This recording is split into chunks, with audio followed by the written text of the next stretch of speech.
तब अपन पंडाल उंडाल गिर गए।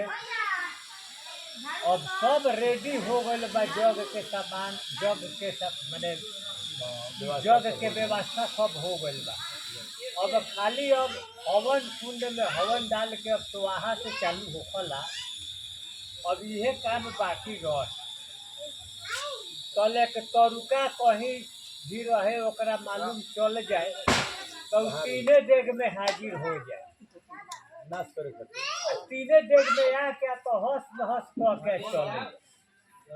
अब बाबा अब तो हंस नहस कह के अब जात बाटे तो भाई ओकरा के बोले वाला बा, ओकरा के बोले वाला के बा राक्षस न रहे का राक्षस।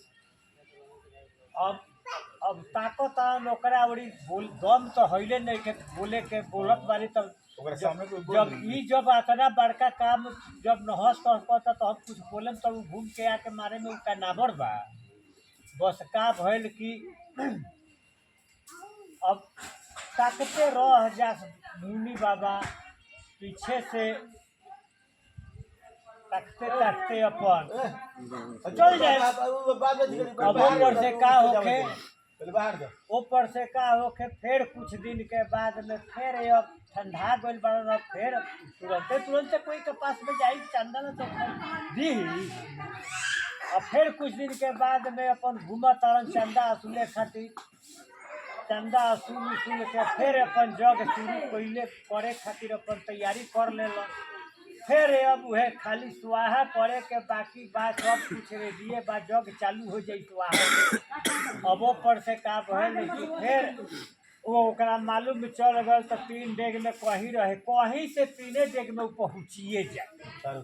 तरू का कहीं रहे 3 डेग में हाजिर होकर फिर तूर तार के तहस अब वह तीसरका बेरा फिर अब अपन जग ठनल चंदा चुंदी मांग के आ तुर के जात बाटे तो अब कहतान कि अब एकरा के मारे वाला केहू नहीं। अब अपना मन में सोच ले तले के भगवान चलल बानी धनुष बाण लेके तो वो नहीं ताकत बानी तो उहो लगलन ताके कि चलो ताक तो दिल कोई आदमी हमरा बोली तो दुख सुख जो रहल तो मेरा कहल आई का तकले बारी देखी ना। अभी मैंने अब इशारा करता कि अब ही तो हंस नहस करके देखी हुए अंगुली देखावता देखी हुए।